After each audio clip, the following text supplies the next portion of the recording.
حضرات و حاضرین، اللہ کے کلام سے آج کے اس خطبہ جمعہ میں ایک آیت کریمہ کو اور اللہ کے نبی کے ایک صحیح فرمان کو آپ کی خدمت میں نے پیش کیا ہے۔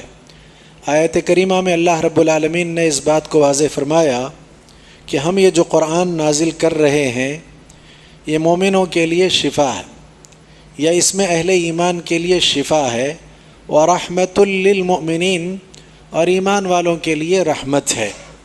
اللہ کے نبی کا جو فرمان ہے اس میں اللہ کے نبی نے فرمایا قرآن کی قرأت کیا کرو، قرآن پڑھا کرو، اس لیے کہ قرآن قیامت والے دن پڑھنے والے کے لیے شفیع اور سفارشی بن کر کے آئے گا۔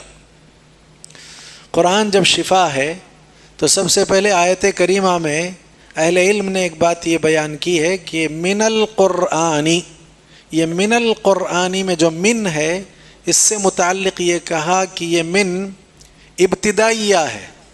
اس کا مطلب یہ ہوا کہ ابتداء القرآن، قرآن کی جو ابتدا ہے، آدمی اگر اس کے ذریعے شفا حاصل کرنا چاہے تو حاصل کر سکتا ہے۔ سورۃ الفاتحہ شفا ہے، سورۃ البقرہ برکہ ہے، سورہ آل عمران اور سورہ بقرہ زہراوین ہیں، لہذا اس اعتبار سے بڑی فضیلتیں اس کی ہیں۔ بعض اہل علم نے یہ کہا کہ من القرآن میں جو من ہے وہ تبعیض کا ہے۔ اس کا کیا مطلب ہے؟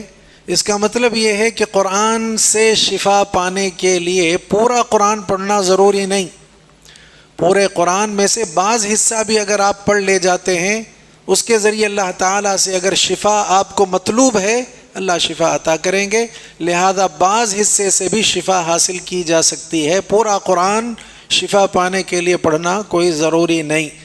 ایسا ہو سکتا ہے کہ قرآن میں کچھ فضیلت والی صورتیں ہیں، سورۃ البقرہ ہے، سورہ فاتحہ ہے، سورہ آل عمران ہے، اس کے علاوہ سورۃ الکافرون ہے، سورۃ الاخلاص ہے، سورۃ الفلق ہے، سورۃ الناس ہے۔ یہ صورتیں ہیں، اگر فضیلت کو بنیاد بنا کر کے اتنا ہی پڑھ کر کے وہ چاہتا ہے شفا مل جائے، ٹھیک ہے۔ ایک آدمی آیتوں میں سے کچھ آیتوں کی جو فضیلت ہے اس کو بنیاد بنا کر کے پڑھتا ہے اور چاہتا ہے شفا حاصل کریں، جیسے مثال کے طور پر آیت الکرسی، اس کی بڑی فضیلت ہے، احادیث صحیحہ میں۔ جیسے سورہ بقرہ کی آخر کی 2 آیتیں، بڑی فضیلت ہے اس کی بھی۔ اگر آیتوں کو بنیاد بنا کر کے کچھ آیتیں پڑھ کر شفا چاہتا ہے، ٹھیک ہے، کوئی حرج نہیں۔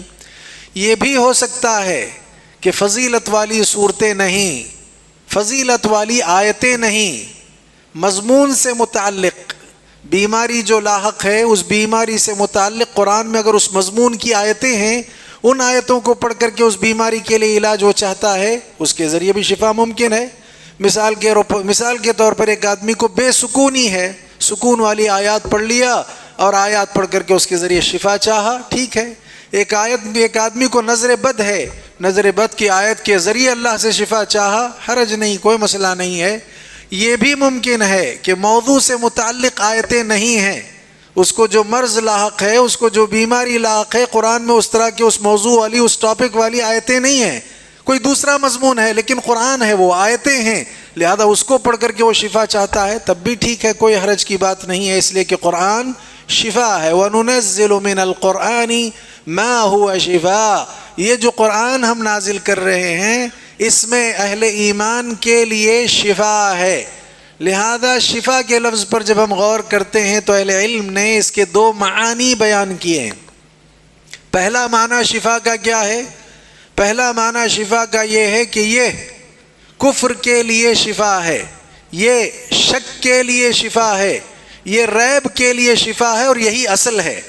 ایک آدمی چاہتا ہے قرآن سے شفا حاصل کرنا تو شفا پانے کے لیے ضروری یہ ہے کہ اس کا کفر چلا جانا چاہیے، ایمان آنا چاہیے، اس کے لیے شفا ہے۔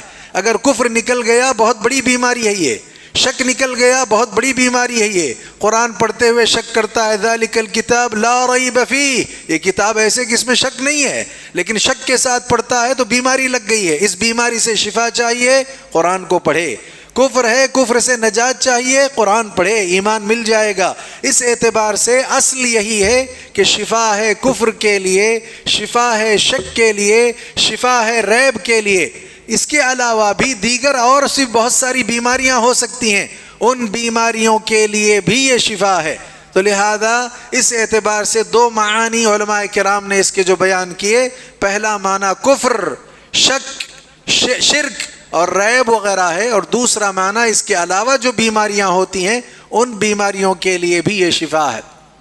دوسرا مسئلہ اس سلسلے میں یہ بھی ذہن میں رکھنے کا ہے، قرآن شفا ہے۔ کیسے شفا ہے؟ بیماری نے کسی کو پکڑ لیا، بیماری آ کر کسی کو لگ گئی، لاحق ہو گئی، لہذا اس وقت بھی شفا ہے بیماری کو دور کرنے کے لیے۔ بیماری ابھی آئی نہیں ہے، آنے کے امکانات ہیں، اس کے لیے بھی یہ شفا ہے کہ آنے سے پہلے آپ اس کی تلاوت کے ذریعے آپ چاہیں کہ اللہ شفا عطا کرے، تب بھی یہ ممکن ہے۔ اسی لیے کہتے ہیں، ہمارے یہاں اردو میں ایک لفظ ہے، کوئی بھی معاملہ ہمارے پاس آتا ہے تو کہتے ہیں اس معاملے کو رفع دفع کرو۔ رفع دفع کا مطلب کیا ہے؟ قرآن بھی شفا ہے رفع کے اعتبار سے۔ رفع مطلب بیماری آ کر لگ گئی ہے، اب شفا آپ چاہتے ہیں، قرآن پڑھیے، اس کے ذریعے شفا چاہیے اللہ سے، اللہ آپ کو شفا عطا کر دیں گے، یہ رفع ہے۔ دفع کیا ہے؟ دفع یہ ہے کہ ابھی بیماری آئی نہیں ہے، امکان ہے بیماری آ سکتی ہے، اللہ کی آزمائش ہو سکتی ہے، لہذا آپ یہ چاہتے ہیں کہ بیماری ہی نہ آئے، قرآن پڑھتے رہیے، آپ قرآن کی تلاوت کرتے رہیے، رب سے شفا حاصل کیجئے، کہیے کہ اللہ اگر ایسے امکانات بھی ہیں تو پروردگارہ اسے دفع کر دیجئے، آنے سے پہلے میری حفاظت کیجئے، میری نگرانی میں جو ہے میری نگرانی آپ کی طرف سے کوئی محافظ مقرر کیجئے۔ اللہ نے فرمایا لَهُ مُعَقِّبَاتٌ مِّن بَيْنِ يَدَيْهِ وَمِن خَلْفِهِ، ہم دعا کرتے ہیں اللہم احفظنی من بین یدی ومن خلفی وعن یمینی وعن شمالی ومن فوقی ومن تحتی۔ یہ ساری دعا کس کے لیے ہے؟ تاکہ مصیبت نہ آئے، پریشانی نہ آئے، اگر آ بھی جائے تو یہ محافظ بن کر کے حفاظت کریں، اور میں پریشانی سے محفوظ رہوں، میں بیماری سے محفوظ رہوں، میں مصیبت سے نجات حاصل کر لوں۔ تو لہذا یہ دوسری بات یاد رکھنے کی ہے کہ قرآن شفا ہے رفع کے اعتبار سے بھی، قرآن شفا ہے دفع کے اعتبار سے بھی۔ بیماری لگ گئی تب بھی شفا ہے، بیماری کے آنے کے امکانات اگر ہیں یا اس کا خدشہ آپ محسوس کرتے ہیں لیکن بیماری نہیں آئی ہے، ہمیشہ آپ بیماری سے چھٹکارا چاہتے ہیں، تب بھی قرآن پڑھیے۔ اللہ کے نبی نے اسی لیے قرآن کے پڑھنے پر زور دیا ہے۔ تیسری بات اس سلسلے کی جو ہے بڑی اہم ہے، وہ کیا ہے؟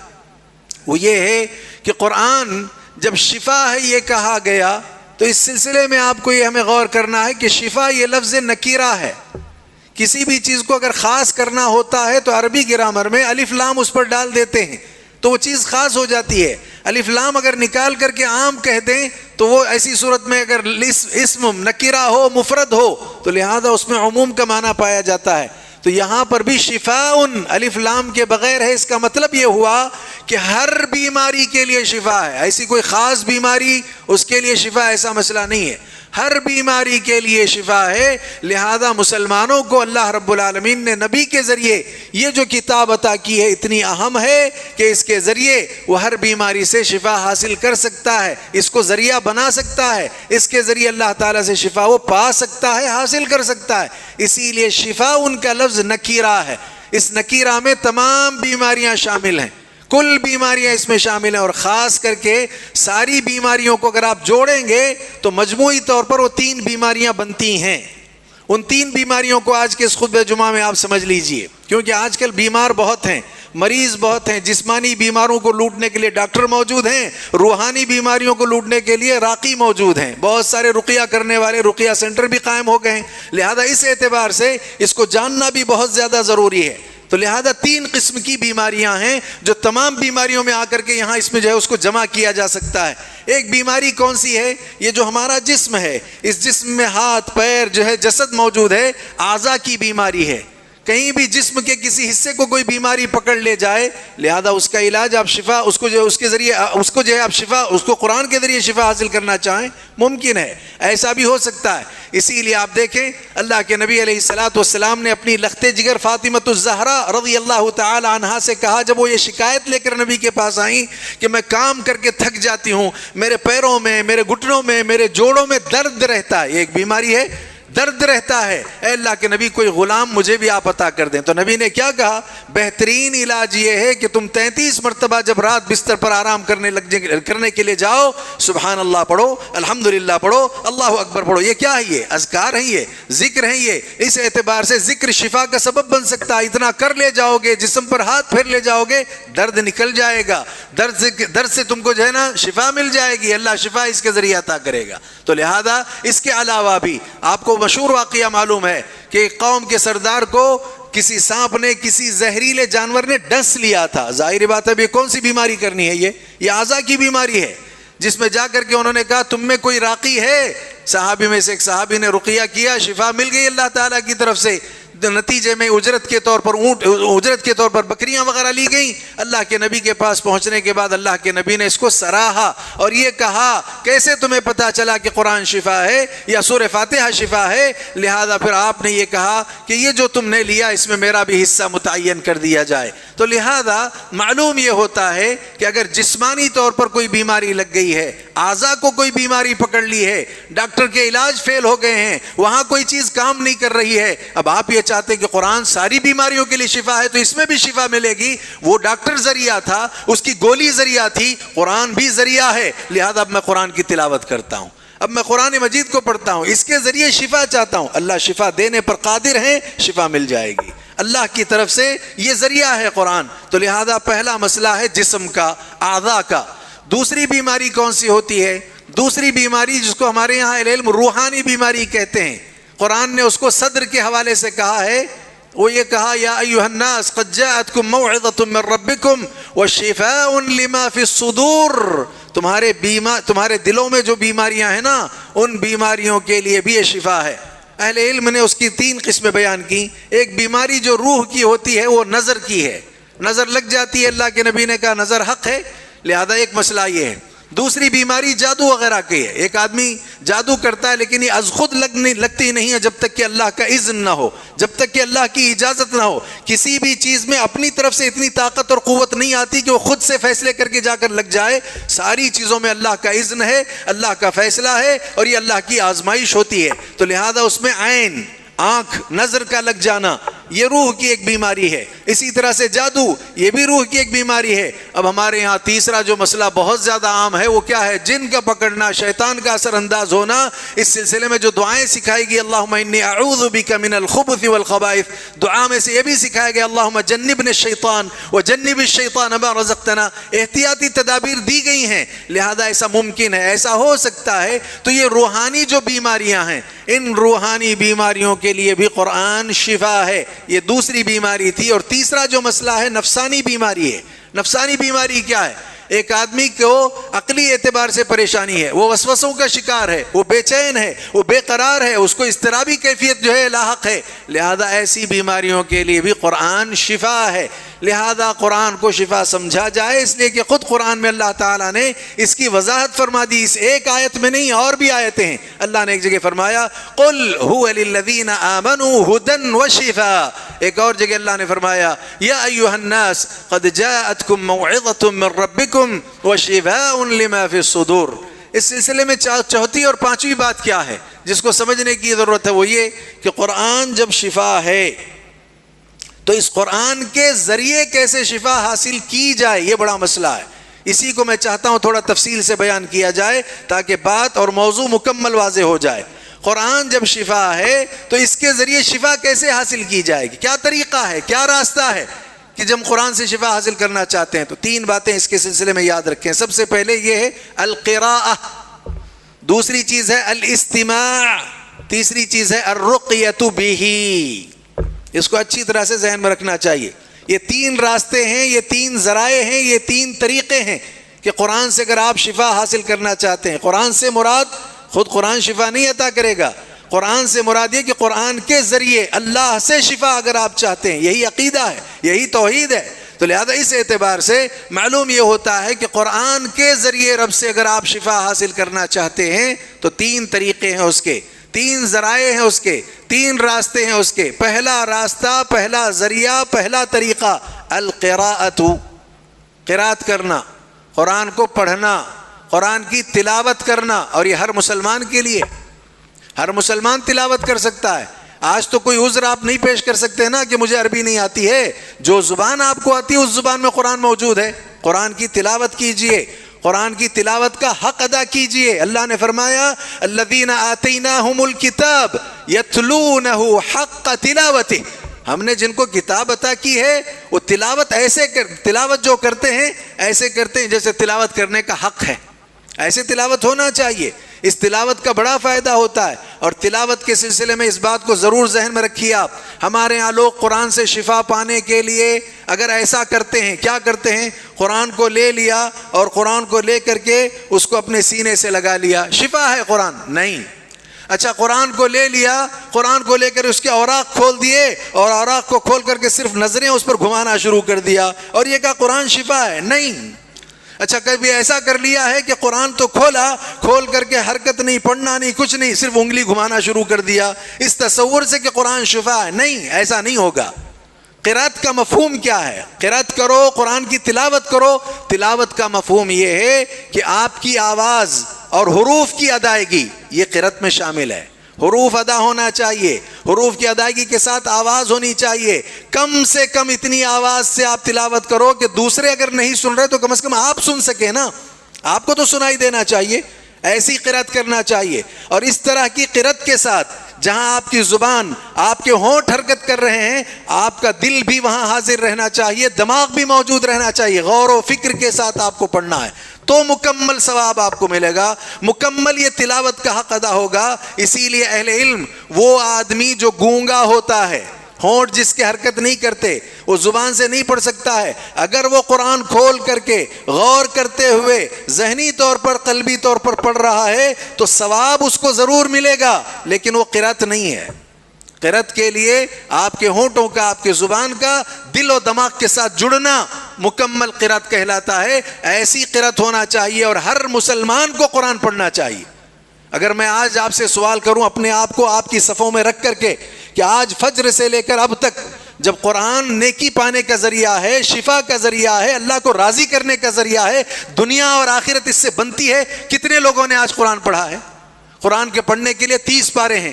پڑھنے میں کیا دشواری ہے؟ ایک دن میں اگر ایک پارہ پڑھ لے 30 دن میں قرآن ہو جائے گا. ہر مسلمان عادی ہو اس کا. ایک دن میں ایک منزل پڑھتا ہے تو 7 دن میں پورا قرآن ہو جائے گا. بھئی حفظ کرنے کی بات نہیں ہے, حفظ کرنے کے لیے نہیں کہا گیا. حفظ کرنا بہت مشکل عمل ہے. اگر آپ قرآن دیکھ کر کے پڑھتے پڑھتے حفظ بھی کر رہے ہیں تو سونے پہ سہاگا ہے. لیکن اگر آپ حفظ نہیں کرتے, وہ کچھ لوگوں کا کام ہے, وہ پورا قرآن یاد کرتے ہیں, پورے قرآن کو ذہن اور سینے میں بٹھاتے ہیں, تو ٹھیک ہے, بہت اچھی بات ہے. لیکن یہ بھی یاد رکھیے کہ وہ حفظ کر کے سمجھے بغیر صرف حروف اور الفاظ تک ہی محدود رہ جاتے ہیں, اور اس کے مقابلے میں کوئی سمجھ کر کے قرآن مجید پڑھتا ہے اور یاد کرتا ہے تو یہ اس سے زیادہ افضل ہے. تو قرآن کی قرأت ہونا چاہیے, قرآن کو ہمیشہ پڑھتے رہنا چاہیے, تلاوت سمجھ کر کے ہونی چاہیے. اس کا اگر ہم اہتمام کر لیں تو اس کے ذریعے شفا ملے گی, اس کا اثر ہوگا. آج ہمارا حال کیا ہے؟ ہم سمجھ کر کے نہیں پڑھتے, ہمیں زبان نہیں آتی. نتیجے میں یہ ہے کہ نماز جب امام پڑھتا بھی ہے, آیتیں آتی ہیں احکام والی, اس میں حکم ایمان والوں کو اللہ دیتے, ایمان والو یہ کرو, ایمان والو یہ نہ کرو. اس نے سن لیا نماز میں, سمجھا نہیں, باہر جا کر کے جو سنا تھا اس کے خلاف کرنا شروع کر دیا ہے.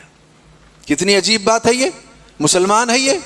کیسے جو اس کو جو آپ کہیں گے کہ اس نے جو اسلام کو سمجھا, کیسے اسلام کو سمجھا اس نے کہ صلاۃ تو ادا کرتا ہے, صلاۃ میں جہری نمازوں کے اندر احکام والی آیتیں پڑھی جاتی ہیں اور اس کو سمجھتا نہیں, اس کے خلاف جا کر کے باہر زندگی گزارتا ہے. تو لہذا پہلا مسئلہ قرآن سے شفا پانے کے لیے قرأت کرنا ہے. ہر مسلمان کو قرآن پڑھنا چاہیے. آپ کو تھوڑا وقت ملے آپ اٹھائیے قرآن مجید پڑھیے, اس سے بہتر کتاب اور کون سی ہو سکتی ہے. تو شفا پانے کے لیے پہلا ذریعہ قرآن کی قرأت ہے. اس پر بہت کہا جا سکتا ہے. اسی لیے اللہ کے نبی نے فرمایا اقرأوا القرآن فَإِنَّهُ يَأْتِي يَوْمَ الْقِيَامَةِ شَفِيعًا لِأَصْحَابِهِ. قرآن کی قرأت کرو, قرآن کی تلاوت کرو, یہ سفارشی بن کر کے آئے گا. اس میں یہ نہیں کہا گیا احفظوا القرآن, قرآن کو حفظ کر لو, قرآن کو یاد کر لو, یہ نہیں کہا گیا, کیونکہ سب کے بس کی بات نہیں. قرآن کی قرأت سب کے بس کی بات ہے, قرآن ہر کوئی پڑھ سکتا ہے. احفظوا القرآن, قرآن کو یاد کر لو, حفظ کر لو, شفیع بن کر کے آئے گا, ایسا نہیں. آپ یہ چاہتے ہیں میرے لیے بھی قرآن شفیع بن کر کے آئے تو قرأت کیجیے, آپ اس کی تلاوت کیجیے. ہاں اتنا ضرور ہے کہ قرآن مجید کا حفظ کرنا، یہ یاد رکھیں، اہل علم بھی یہاں میری بات سن رہے ہوں گے، قرآن مجید کا حفظ کرنا مباح اور مستحب ہے، فرض لازم ضروری نہیں، لیکن قرأت ضروری ہے۔ قرأت تو ہر ایک کو کرنا چاہیے، کیوں نہیں کرتے قرأت؟ بلکہ وہ قرأت زیادہ ضروری ہے جو نماز کے لیے، جس کے بغیر نماز نہیں ہوتی۔ سورہ فاتحہ، اس کے بغیر نماز نہیں ہوگی، لہذا یہ سب کو یاد ہونا چاہیے۔ اگر کسی کو یہ بھی یاد نہیں اور یہ بھی قرأت نہیں کر سکتا ہے، افسوس ہے۔ اس کے بعد کی کچھ صورتیں ہی صحیح کم از کم وہ یاد ہونی چاہیے۔ ہر مسلمان کو کم از کم اس کی صلاۃ جو فرض ہے اس کو پورا کرنے کے لیے جو چیز ضروری ہے وہ بھی فرض ہو جاتی ہے، اتنا تو قرآن اسے یاد ہونا چاہیے، اتنا تو قرآن کی قرأت تو اسے ہونا چاہیے اسے۔ لہذا قرأت پر بہت کہا گیا، تو پہلا مسئلہ قرآن کی قرأت کا ہے۔ اگر شفا چاہیے، میں سمجھتا ہوں اگر ہر مسلمان قرآن روزانہ پڑھنے کا عادی بن جائے، کتنی مشکلات سے، کتنی پریشانیوں سے، کتنی بیماریوں سے وہ نجات حاصل کر سکتا ہے۔ افسوس ہے کہ آج مسلمانوں کے پاس پورا اخبار پڑھنے کا وقت موجود ہے، مسلمانوں کے پاس پوری خبریں دیکھنے کے لیے ٹی وی پر، ٹیلی ویژن پر پورا وقت موجود ہے، قرآن مجید کا ایک صفحہ سمجھ کر کے پڑھنے کے لیے اس کے پاس وقت موجود نہیں۔ اور یہ چاہتا کیا ہے؟ دنیا میں سکون ملے، یہ چاہتا کیا ہے؟ آخرت میں کامیابی ملے۔ بھئی جس کے ذریعے کامیابی کے امکانات تھے، آپ نے اسے نہیں پڑھا یا اسے آپ نے اختیار نہیں کیا، کیسے کامیابی ملے گی؟ لہذا اس اعتبار سے ضروری ہے کہ ہم اللہ تعالیٰ کے کلام کو مضبوطی سے پکڑیں۔ کا مطلب یہ ہے اس کو پڑھا کریں، اس کی تلاوت کیا کریں۔ دوسری چیز کیا ہے قرآن سے شفا پانے کے لیے؟ الاستماع۔ قرآن مجید کو اگر آپ پڑھ نہیں پا رہے ہیں تو کم از کم غور سے سننے کا مزاج پیدا کریں۔ ہمارے یہاں بھی سننے کا مزاج کیسے ہو گیا ہے؟ گھر میں خیر و برکت کے نام پر قرآن چلایا۔ اچھا، گھر میں اگر قرآن چل بھی رہا ہے کیسٹوں میں یا ٹیپ ریکارڈ وغیرہ میں بھی، حال یہ ہے کہ ان کے کام بھی چلتے ہیں، ان کی باتیں بھی چلتے رہتی ہیں، ادھر قرآن بھی چلتا رہتا ہے۔ یہ نہیں ہے۔ الاستماع، بغور سننا، پوری توجہ اس کی طرف ہونا چاہیے۔ جتنی دیر آپ سننا چاہتے ہیں کم از کم حق ادا کیجئے، اتنا دیر اسی میں لگے رہیے، سن کر کے پھر ختم کیجئے۔ یہ کیا ہوا کہ کبھی موبائل میں کچھ آیتیں رکھ لیں، ادھر سے کسی نے فون کیا، رنگ ٹون پر اس کو رکھا، آدھی آیت ابھی پوری بھی نہیں ہو رہی، وہاں کوئی مطلب پورا نہیں ہوتا، آپ نے اٹھا لیا۔ کیا قرآن مجید اتنا عظیم کلام رنگ ٹون کے قائم مقام ہے؟ اس کی حیثیت اتنی ہے؟ کیسے ہم لوگوں نے یہ ساری چیزیں شروع کر دی ہیں؟ کسی نے اذان رکھ لیا، کسی نے کچھ رکھ لیا، یہ تصور کیا بہت بڑا کام ہم کر رہے ہیں، بہت بہتر کام ہم کر رہے ہیں۔ نہیں، قرآن مجید کو بغور سننے کا مزاج پیدا کیجئے۔ یہ قرآن اگر آپ بغور سنو گے تو اس کا اثر ہوگا، یہ قرآن اثر ڈالے گا۔ اور یہی وجہ ہے وہ عرب جو تھے نا، عربی جانتے تھے، ٹھیک ہے، بہت مشکل عبارتیں قرآن کی نبی کی وضاحت کے بعد معلوم ہوتی تھیں، عام باتیں جو معمولی زندگی میں ان کی گفتگو کی ہوتی تھی، اس کی کچھ باتیں قرآن میں تھی، سمجھ میں آتی تھیں، تو نبی جب قرآن پڑھتے تھے تو اثر لیتے تھے۔ اسی لیے ان کا مزاج کیا تھا؟ وہ کیا کہا کرتے تھے؟ وہ کہا کرتے تھے وَقَالَ الَّذِينَ كَفَرُوا لَا تَسْمَعُوا لِهَذَا الْقُرْآنِ وَالْغَوْا فِيهِ لَعَلَّكُمْ تَغْلِبُونَ۔ کافر یہ کہا کرتے تھے یہ نبی جب قرآن پڑھیں گے تو اس موقع پر غور سے سننا نہیں، غور سے سننے کے بجائے شور کرنا ہے، ہنگامے کرنا ہے، تاکہ ہماری آواز اونچی ہو جائے، ان کی آواز اس میں دب جائے، اثر نہ ہو، ورنہ لوگ مسلمان ہو جائیں گے، لوگ اسلام نہ کہیں کہ قبول نہ کر جائیں۔ قرآن نے کیا کہا؟ وَإِذَا قُرِئَ الْقُرْآنُ فَاسْتَمِعُوا لَهُ اسْتِمَاعًا فَاسْتَمِعُوا لَهُ وَأَنصِتُوا لَعَلَّكُمْ تُرْحَمُونَ۔ قرآن پڑھا جائے بہت غور سے سنا کرو، پوری توجہ کے ساتھ سنا کرو۔ تو لہذا اس پر بھی بہت کہا جا سکتا ہے۔ قرآن نے تو ایسے لوگوں کے لیے بڑی بشارت دی ہے جو بہت غور سے باتوں کو سنتے ہیں، اور وہ بھی سب سے بڑی بات اللہ کی بات کو سنتے ہیں۔ اللہ نے فرمایا فَبَشِّرْ عِبَادِ الَّذِينَ يَسْتَمِعُونَ الْقَوْلَ فَيَتَّبِعُونَ أَحْسَنَهُ أُولَئِكَ الَّذِينَ هَدَاهُمُ اللَّهُ وَأُولَئِكَ هُمْ أُولُو الْأَلْبَابِ۔ یہ اللہ کی طرف سے ہدایت پر ہیں، یہ عقل مند لوگ ہیں جو بہت غور سے جو ہے باتوں کو سنتے ہیں اور اچھی باتوں پر عمل کرنے لگتے ہیں۔ لہذا بغور جو ہے قرآن کو سننے کا مزاج پیدا کیجئے۔ اگر آپ پڑھ نہیں پاتے ہیں، پڑھ کر کے سننے کا بھی مزاج آ جائے، بہت اچھی بات ہے۔ اللہ کے نبی علیہ السلام قرآن کی قرأت کرتے، تلاوت کرتے۔ کبھی ایسا بھی ہوا کہ آپ نے صحابی سے کہا، ابی بن کعب رضی اللہ تعالیٰ عنہ سے، ابن مسعود وغیرہ سے بھی، کہ مجھے قرآن پڑھ کر کے سناؤ، میں سننا چاہتا ہوں، مجھے کہا گیا کہ میں تم سے قرآن سنوں، وغیرہ وغیرہ۔ تو بہرحال قرآن سننے کا مزاج پیدا کیجئے، اس کے ذریعے بھی قرآن سے آپ اس قرآن کے ذریعے آپ اللہ تعالیٰ سے شفا حاصل کریں گے۔ تیسرا جو مسئلہ ہے وہ بڑا اہم ہے، اسی کے لیے ایک لمبا وقت چاہیے، لیکن ہم بہت مختصر وقت میں 4-5 پوائنٹ اس کے بتا کر کے اپنی بات کو ہم مکمل کرنے کی کوشش کریں گے۔ الرقیۃ بہ، تیسرا جو ذریعہ ہے شفا پانے کا، اس کے ذریعے رقیہ کیجئے. جیسے روحانی ہمارے ہاں ڈاکٹرز کہتے ہیں، علاج کرنے والے راقی کہتے ہیں نا، راقی، ان کے پاس جاتے ہیں یا ان کو بلا کر کے قرآنی آیات پڑھوا لیتے ہیں. شرعاً ایسا کرنا جائز ہے، لیکن اس کے لیے کچھ شرائط ہیں. ان شرائط کو جاننا چاہیے. آج کل جو راقی ہے نا، روحانی ڈاکٹرز جن کو کہہ رہے ہیں ہم آپ، یا علاج کرنے والے جن کو ہم کہتے ہیں، لہذا ان کے لیے کچھ شرائط ہیں. سب سے پہلی بات ان کو یہ جان لینا چاہیے، جو بھی اس طرح کے رقیہ کرتے ہیں، جا کر کے کسی گھر میں اگر رقیہ کر رہے ہیں، کسی دکان میں رقیہ کر رہے ہیں، کسی آدمی کے پاس رقیہ کرتے ہیں، تو ان کے لیے ضروری ہے کہ وہ غلو سے کام نہ لیں. ایاکم والغلو، حدیث میں اللہ کے نبی نے فرمایا اپنے آپ کو غلو سے بچائے رکھو، اس لیے کہ غلو پہلے کی قوموں کو ہلاک کر چکا ہے، تو اس سے ہلاکت آئے گی. غلو سے کام نہیں لینا چاہیے. اب غلو کا مطلب کیا ہے؟ صرف دین میں غلو؟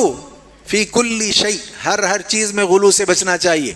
اب آپ اندازہ لگائیے، اللہ کے نبی علیہ السلام نے حاجیوں کے سلسلے میں یہ کہا نا کہ جب وہ منا میں جاتے ہیں اور جمرات پر رمی کرتے ہیں، تو اس رمی کے بارے میں بھی آپ نے کہا کنکر کتنے لینا چاہیے؟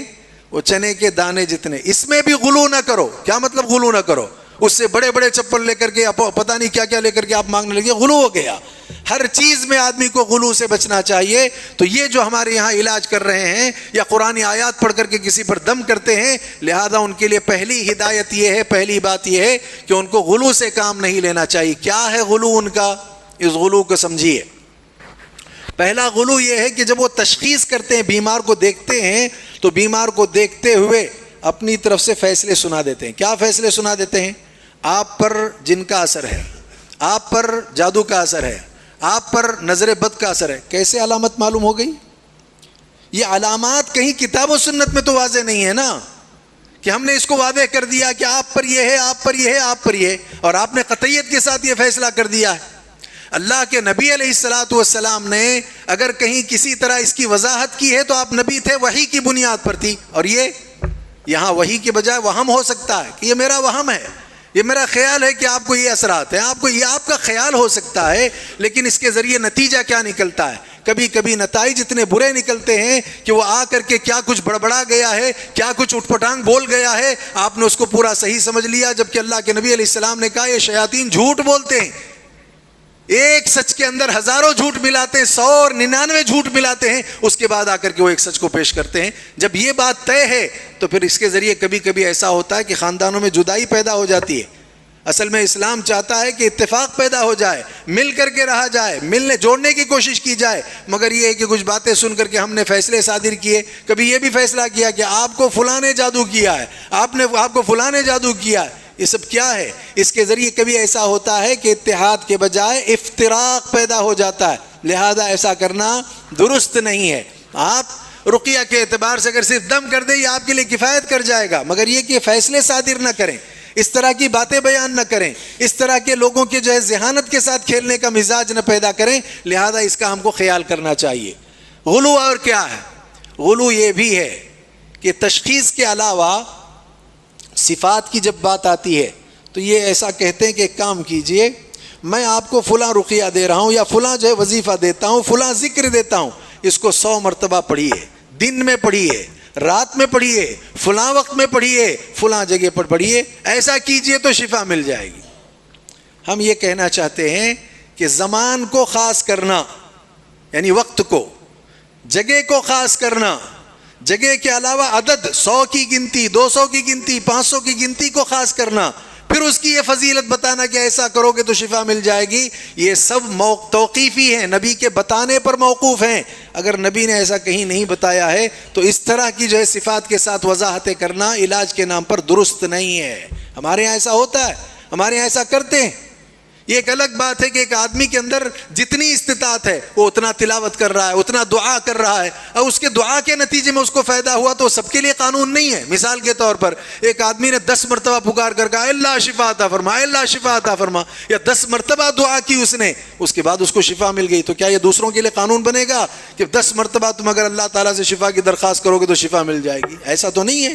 یہ اس کا معاملہ ہے. کسی ایک کے لیے اس سے زیادہ ہو سکتا ہے، کسی کے لیے کم ہو سکتا ہے، یا اس کا تجربہ کہا جا سکتا ہے، یا اس کی استطاعت کہا جا سکتا ہے. یہ سنت نہیں، یہ دین نہیں. لیکن اب ہمارے یہاں اس طرح بھی ہوتا ہے کہ راقی رقیہ کے نام پر تحدید کر دیتے ہیں، فلاں وقت پر ہی کرنا ہوگا، اتنی ہی مرتبہ کرنا ہوگا، دن ہی میں کرنا ہوگا، رات ہی میں کرنا ہوگا۔ یہ سارے طریقے درست نہیں ہیں، تو لہذا غلو سے اجتناب کرنا چاہیے۔ غلو میں تیسری چیز کیا ہے؟ غلو میں تیسری چیز یہ ہے کہ بسا اوقات ایسے کہ ہمارے یہاں رقیہ کرنے والے یہ کہتے ہیں کہ ایک کام کریں، میں رقیہ کر دیتا ہوں، آپ اگر جو ہے ڈاکٹروں کی دوائیں استعمال کر رہے ہیں تو اس کو چھوڑ دیجئے۔ عجیب بات ہے، کیوں چھوڑ دیجئے؟ شریعت نے منع کیا اس کو استعمال کرنے سے؟ وہ ڈاکٹر کی جو مباح دوائیاں تھیں، وہ جو مندوب دوائیاں تھیں، جس کا استعمال شرعاً درست تھا، وہ اپنے علاج کے لحاظ سے وہاں کر رہا تھا اور صحیح ڈاکٹر کا اس نے انتخاب کیا ہے، وہاں سے اگر وہ کسی شے کو کر رہا تھا تو یہ کیا مسئلہ ہوا کہ آپ اس کو ختم کر دیں، میں آپ کو جو ہے علاج کر کے دے دیتا ہوں؟ لہذا یہ بھی ٹھیک نہیں ہے۔ اس طرح سے منع کرنا، اس طرح سے روکنا، یہ جو ہے اصولی بات نہیں ہے، درست بات نہیں ہے، اس سے بھی آدمی کو گریز کرنا چاہیے۔ اس کے علاوہ غلو کے معاملے میں اور بہت ساری چیزیں اس میں شامل ہوتی ہیں، اس میں سے ایک شے یہ بھی ہے کہ ایک آدمی اگر اپنے وہم کی بنیاد پر، اپنے نفس کی جو ہے، اپنے ذہانت کی جو ہے فیصلے کی بنیاد پر کوئی بات کہہ دیتا ہے کہ ایسا ہے، اس طرح کا معاملہ ہے، تو پھر اب ایسی صورت میں ہم یہ کہیں گے کہ کہیں ایسا نہ ہو کہ ان کی باتوں پر اعتماد کرنے کے نتیجے میں اعتماد کرنے والے کو بھی اور ایسی باتیں لوگوں میں عام کرنے والے کو بھی، دونوں کو بھی فائدہ نہ ہو۔ ہمارے یہاں کاہن کے بارے میں کہا جاتا ہے نا، ایک کاہن کے پاس کوئی جا کر کے کہے فلاں فلاں بات ایسی، اور کاہن اگر ایسی بات کہہ دے اور آپ اس کی تصدیق کر دیں تو یہ کیا ہے؟ گناہ ہے، یہ شریعت کا انکار ہے۔ تو لہذا اس اعتبار سے کہیں ایسا نہ ہو کہ یہ لوگ اس درجے میں اپنے آپ کو لے جائیں، اس طرح کا خدشہ ہو سکتا ہے۔ آخری بات یہ ہے کہ اس سلسلے میں ایک عجیب ہوا یہ بھی چل پڑی ہے کہ بڑی بڑی رقم، بہت خطیر رقم، بہت روپیہ پیسہ، یہ دنیا میں جو ڈاکٹرز ہوتے ہیں پڑھتے پڑھتے اپنے جو ہے نا ایک مقام کو پہنچنے کے بعد وہ اتنی فیسیں بھی لیتے ہیں۔ اب یہاں بھی اس طرح کی بہت خطیر رقم کی اجرت لی جاتی ہے۔ لہذا اگر آپ اجرت لینا ایک تجارت کی شکل میں بنا لیتے ہیں تو اجر سے آپ محروم ہو جائیں گے۔ لہذا یہ اجرت تجارت نہیں ہونا چاہیے، لہذا اس سے بھی آدمی کو گریز کرنا چاہیے، اس سے بھی آدمی کو باز آنا چاہیے۔ بہرحال میں نے شروع میں کہہ دیا ہے کہ یہ انتہائی اہم موضوع ہے، اس لیے کہ آج کل یہ چیزیں بہت زیادہ عام ہوتی جا رہی ہیں۔ ہمارے ہاں تو ماشاءاللہ کتاب و سنت کے لوگ ہیں، سلفی اخوان ہیں، تو بہت حد تک یہ محفوظ ہو سکتے ہیں، لیکن مسلمانوں میں ایک بڑی تعداد ایسی ہے جو اس طرح کے جو ہے معاملات میں پیش ہے، اپنے عقائد کو خراب کر چکی ہے اور اپنے جو ہے روپیے پیسوں کو اس نے برباد کر دیا ہے اور اپنی ذہانت کو خراب کر لیا ہے۔ ایسے بہت سارے نقصانات ہو رہے ہیں، اسی لیے جمعہ کا وقت بڑا قلیل ہوتا ہے، بہت تفصیلی باتیں اس میں نہیں کی جا سکتی ہیں۔ میں نے جتنی باتیں بیان کی ہیں، میرا خیال ہے کہ موضوع کے اعتبار سے یہ باتیں کافی ہیں اور سمجھ میں بھی آ گئی، دوبارہ اس کو میں دوہرا دیتا ہوں۔ سب سے پہلی بات تو یہ ہے کہ وَنُنَزِّلُ مِنَ الْقُرْآنِ مَا هُوَ شِفَاءٌ، میں من کے بارے میں یہ کہا گیا کہ یہ ابتدائیہ ہے، بعض نے کہا یہ تبعیضیہ ہے، بعض قرآن کا حصہ پڑھ لیں تو بھی آپ کو شفا ملے گی، پورا قرآن پڑھنا لازمی ضروری فرض ایسا نہیں ہے۔ اس کے علاوہ دوسری بات یہ ہے کہ قرآن شفا ہے شک کے لیے، کفر کے لیے، ریب کے لیے، دوسری بیماریوں کے لیے بھی۔ تیسری بات یہ ہے کہ قرآن رفع کے اعتبار سے بھی شفا ہے، دفع کے اعتبار سے بھی شفا ہے، بیماری لگ جائے تب بھی شفا ہے، نہیں ہے امکان ہے تب بھی اس کو ختم کرنے کے لیے، اس سے بچنے کے لیے بھی قرآن شفا ہے۔ اور اس کے علاوہ یہ نکیرہ ہے، اس نکیرہ میں تمام بیماریاں آ جاتی ہیں، کوئی خاص بیماری مراد نہیں ہے۔ اس کے علاوہ تمام بیماریوں کو تین قسموں میں اگر تقسیم کیا جائے تو کچھ بیماریاں جو جسم کی ہوتی ہیں، کچھ بیماریاں جو روح کی ہوتی ہیں، کچھ بیماریاں ہوتی ہیں جو نفس کی اور جو ذہانت کی ہوتی ہیں۔ اس طرح کی تینوں بیماریوں کے لیے اس میں علاج ہے۔ اس کے ذریعے علاج پانے کے لیے تین راستے ہیں۔ قرآن کی قرأت کرنا چاہیے، قرآن کو بغور سننا چاہیے، اور اگر یہ دونوں چیزوں کے علاوہ اگر آپ جائز شکل کو اختیار کر کے کسی راقی سے رقیہ کرانا چاہتے ہیں تو جائز ضرور ہے، لیکن راقیوں کے لیے بہت ساری ہدایات ہیں، راقیوں کے لیے بہت ساری باتیں ہیں۔ اور اگر آپ رقیہ کیے بغیر ہر دن قرآن پڑھ کر کے آپ چاہتے ہیں مجھے یہی کافی ہے، بہت اونچی بات ہے۔ اللہ کے نبی نے ایک مرتبہ فرمایا صحابہ کرام سے کہ میری امت میں، وہ بھی خواب کا تذکرہ کرتے ہوئے، میری امت میں ایسے لوگ ہیں جن کو 70,000 ایسے لوگ ہیں جو بغیر عذاب کے، بغیر حساب کے جنت میں داخل ہوں گے۔ صحابہ چیمی گوئیاں کرنے لگے، نبی یہ کہہ کر کے جب نکل گئے تو ان کی چیمی کا مطلب ان کے آپس میں گفتگو شروع ہوئی، کون ہوں گے وہ؟ کسی نے ایک فیصلہ کیا، کسی نے ایک فیصلہ کیا، نبی دوبارہ واپس تشریف لائے۔ اس کے بعد نبی علیہ السلام نے وضاحت کی اور فرمایا ہم الذین لا یسترقون۔ پہلا ٹکڑا نبی کا یہ تھا کہ وہ بغیر حساب کے، بغیر عذاب کے جو جنت میں جانے والے وہ لوگ ہیں جو رقیہ نہیں کراتے۔ قرأت تو کر رہے ہیں، خود پڑھتے ہیں، خود علاج کرتے ہیں، اگرچہ کہ وہ جائز ہے، لیکن اس کے باوجود رقیہ نہیں کراتے وہ لوگ۔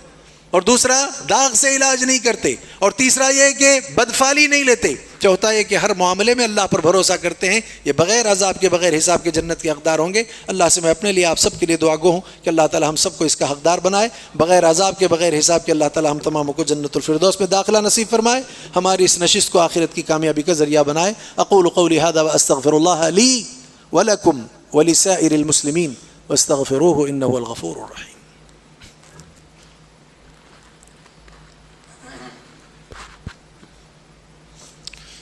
الحمد للہ حق حمد والصلاة والسلام علی رسولہ وعبدہ وعلی آلہ وصحبہ ووفد وبعد۔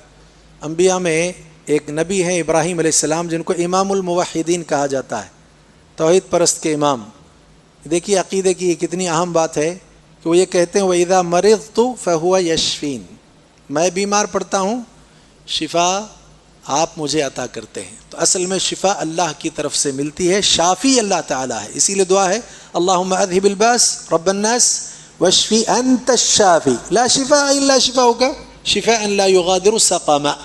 اس دعا کے اندر بہت تفصیلات ہیں، بہرحال اس دعا کا اہتمام کریں، اس میں شافی اللہ تعالیٰ ہے، تو اصل میں شفا اللہ تعالیٰ عطا کرنے والے ہوتے ہیں، لہذا اس اعتبار سے شفا کا مطالبہ اللہ تعالیٰ سے ہونا چاہیے، شفا کی درخواست اللہ تعالیٰ سے کرنی چاہیے، دعا کا اس سلسلے میں اہتمام کرنا چاہیے۔ ہمیشہ ہم دیکھتے ہیں انسان ہے، کچھ نہ کچھ مسائل آتے ہیں، بیماریاں آتی ہیں، تو ہماری اس نشست میں بھی بہت سارے بیمار ہو سکتے ہیں۔ کہا بھی گیا ہے کہ یہاں نیچے جو ہمارے نیچے ایک دکان ہے، ان کے ساتھی یا پھوپھا وغیرہ بھی بیمار ہیں، اس کے علاوہ بھی بہت سارے موحدین موحدات مومن و مومنات بیمار ہیں۔ ہم دعا کرتے ہیں تمام بیماروں کے لیے کہ اللہ تعالیٰ سب کو شفا کاملہ کلی عاجلہ عطا کرے۔ اللہ تعالیٰ جو صحت کی حالت میں، اللہ تعالیٰ ہمیشہ ان کو صحت کی حالت میں باقی و برقرار رکھے، بیماریوں سے اللہ ان کو محفوظ رکھے، جو بیمار ہیں اللہ ان کو صحت عطا فرمائے۔ یہاں اس مجلس میں جو مالدار ہیں ان کے مالوں میں اضافہ فرما، ان کے مالوں میں جن کا حق ہے ان کو ان کا حق دینے کی توفیق عطا فرما، جو غریب قرضدار نادار ہیں اللہ ان کی زندگیوں کو بہتر بنا دے، جو اللہ تعالیٰ پریشان حال ہے ان کی پریشان حالی کو دور فرما۔ اے اللہ ہماری دعاؤں کو قبول فرما، ہمیں دنیا آخرت میں کامیابی عطا فرما، ہر مصیبت سے ہمیں نجات عطا فرما، ہر بیماری سے ہمیں چھٹکارا نصیب فرما۔ رب العالمین ہم تماموں کو جب دنیا سے رحلت کا وقت آ جائے کلمہ طیبہ کا زبان سے اقرار کر لینے کی توفیق عطا فرما، اسی پر ہمارا خاتمہ فرما، دنیا آخرت میں ہمیں کامیابی نصیب فرما۔ اللہم اغفر لجمیع المؤمنین والمؤمنات والمسلمین والمسلمات الاحیاء منهم والاموات انک سمیع قریب مجیب الدعوات۔ عباد اللہ رحمني ورحمكم الله إن الله يأمر بالعدل والإحسان وإيتاء ذي القربى وينهى عن الفحشاء والمنكر والبغي يعظكم لعلكم تذكرون اذكروا الله يذكركم وادعوه يستجب لكم ولذكر الله تعالى أعلى وأولى وأعز وأجل وأهم وأكبر۔